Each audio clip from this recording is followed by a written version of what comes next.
The Allies of Humanity by Marshall Varn Summers. First briefing. The extraterrestrial presence in the world today. It is a great honor for us to be able to present this information to all of you who are fortunate enough to hear this message. We are the Allies of Humanity. This transmission is being made possible by the presence of the Unseen Ones, the spiritual counselors who oversee the development of intelligent life both within your world and throughout the greater community of worlds. We are not communicating through any mechanical device, but through a spiritual channel that is free from interference. Though we live in the physical, as do you, we are given the privilege to communicate in this way, in order to deliver the information that we must share with you. We represent a small group who is observing the events of your world. We come from the greater community. We do not interfere in human affairs. We have no establishment here. We have been sent for a very specific purpose to witness the events that are occurring in your world, and, given the opportunity to do so, to communicate to you what we see and what we know. Few live on the surface of your world, and cannot see the affairs that surround it, nor can you see clearly the visitation that is occurring in your world at this time, or what it portends for your future. We would like to give testimony to this. We are doing so at the request of the Unseen Ones, for we have been sent for this purpose. The information that we are about to impart to you may seem very challenging and startling. It is perhaps unexpected by many who will hear this message. We understand this difficulty, for we have had to face this within our own cultures. As you hear the information, it may be difficult to accept at first, but it is vital for all who would seek to make a contribution in the world. For many years we have been observing the affairs of your world. We seek no relations with humanity. We are not here on a diplomatic mission.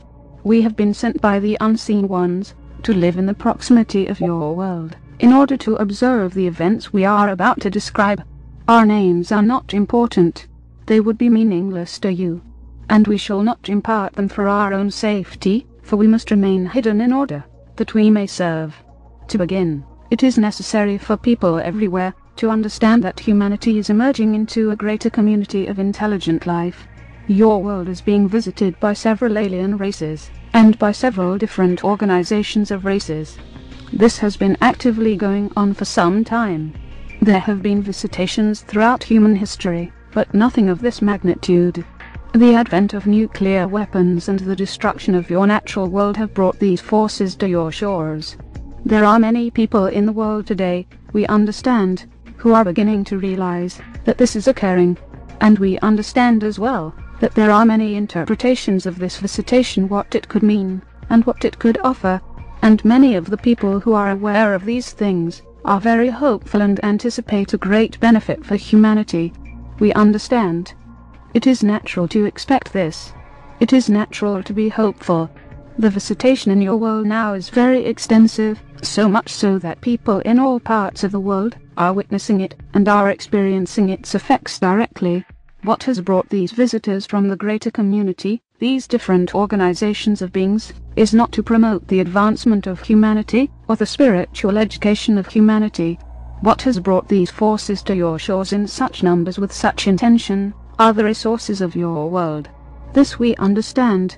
May be difficult to accept at first, because you cannot yet appreciate how beautiful your world is, how much it possesses, and what a rare jewel it is in a greater community of barren worlds and empty space.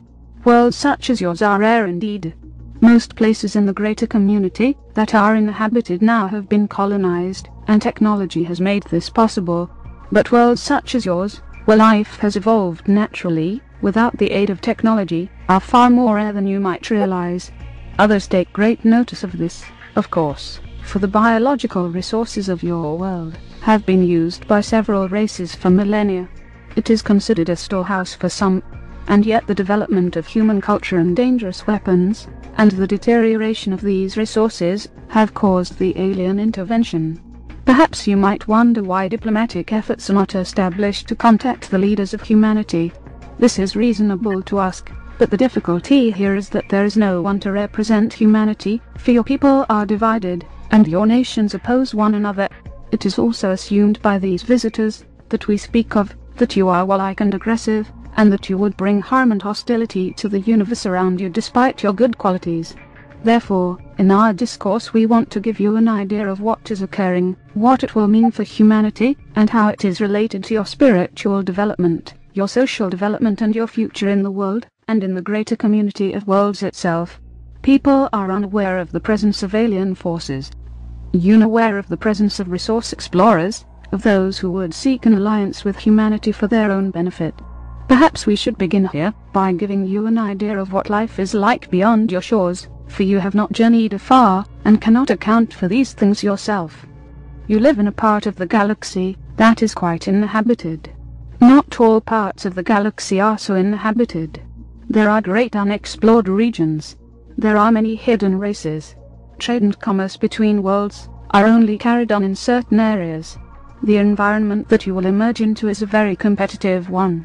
The need for resources is experienced everywhere, and many technological societies have outstripped the world's natural resources and must trade, barter and travel to gain what they need. It is a very complicated situation. Many alliances are formed, and conflicts do occur.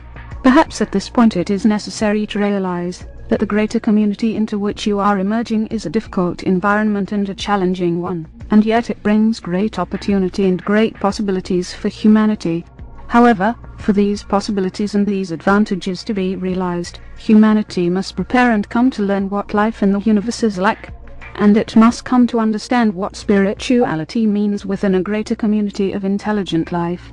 We understand from our own history that this is the greatest threshold that any world will ever face.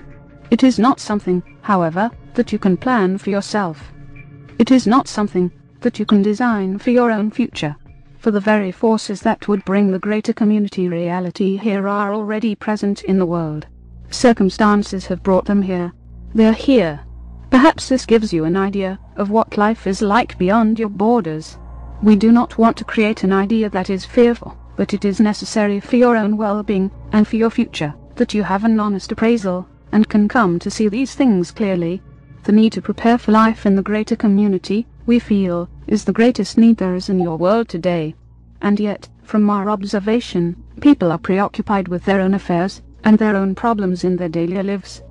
Unaware of the greater forces that will change their destiny and affect their future. The forces and groups who are here today represent several different alliances. These different alliances are not united with each other in their efforts.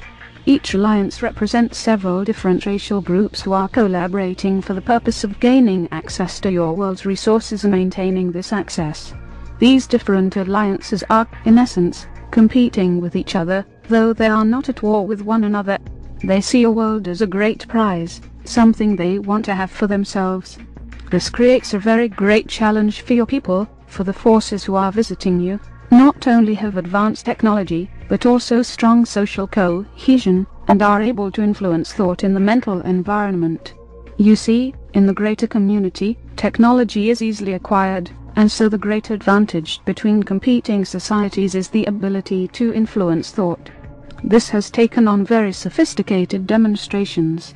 It represents a set of skills that humanity is only beginning to discover. As a result, your visitors do not come armed with great weapons, or with armies, or with armadas of vessels. They come in relatively small groups, but they possess considerable skill in influencing people. This represents a more sophisticated and mature use of power in the greater community. It is this ability that humanity will have to cultivate in the future, if it is to contend with other races successfully. The visitors are here to gain humanity's allegiance.